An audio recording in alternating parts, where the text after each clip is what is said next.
தமிழ்நாட்டிலே 7,50,00,000 பேர் இருக்காங்க.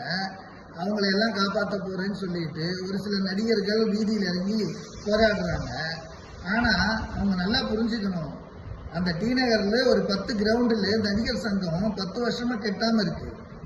அவங்க நம்பி ஒரு 500லேருந்து 1000 பேர் நடிகர்கள் இருக்காங்க. அதுக்கு எந்த முயற்சியும் இது வரைக்கும் எடுக்கல. அதுக்கு உண்டான எந்த பணத்தையும் செலவழிக்கிறதுக்கு யாருக்குமே மனம் இல்லை. அப்படிப்பட்ட நீங்க உங்ககிட்ட பணம் இல்லைன்னா பரவாயில்ல, ஆனா உங்ககிட்ட மனம் இல்லை. பணமும் வச்சுக்கிட்டு அதுக்குண்டான எந்த முயற்சியும் எடுக்காம தமிழ்நாட்டை காப்பாற்ற போறேன்னு சொல்றீங்களே. கேட்கிறவன் கேணியா இருந்தா ஊர்ல இருக்கிறவன் கதை சொல்லுவானா? பார்த்துக்கோங்க.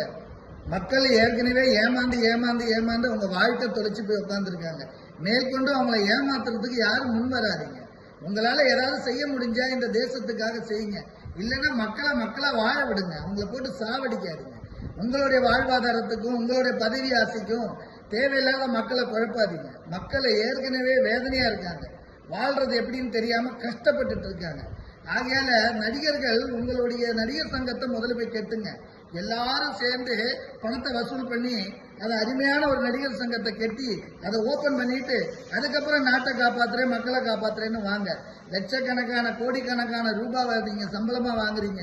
இங்க முதல்வருக்கு இல்லாத சம்பளம், இங்க இருக்கிற கவர்னருக்கு இல்லாத சம்பளம், பிரைம் மினிஸ்டருக்கு இல்லாத சம்பளம், பிரசிடென்ட்டுக்கு இல்லாத சம்பளம், இந்தியாவில் யாருக்குமே இல்லாத ஒரு சம்பளத்தை வாங்கிக்கிட்டு உங்களுடைய அந்த 10 கிரவுண்ட் பில்டிங்கே கட்ட முடியலையே.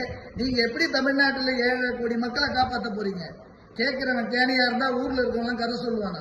பார்த்துக்கோ மக்கள், இன்னும் மேலும் உங்களை ஏமாத்துறதுக்கு ஒரு கூட்டம் வந்துகிட்டே இருக்கு. ஏமாந்து நீங்க தெருவுக்கு போயிடாதீங்க. தயவு செஞ்சு உங்க பகுதியில் எத்தனையோ நல்லவங்க இருக்காங்க, உங்களுக்காக வாழ்ந்து சாகுறவங்க, தன் சொத்தையே இழந்து இந்த தேச மக்களுக்காக ஏதாவது செய்யணும்னு சொல்லி ஏகப்பட்ட தலைவர்கள் இருக்காங்க.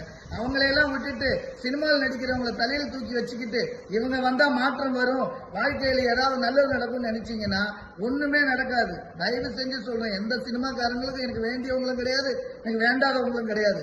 ஆனா நேற்று அந்த டி நகர் போகும்போது அந்த பில்டிங்கை பார்க்கும்போது மனசு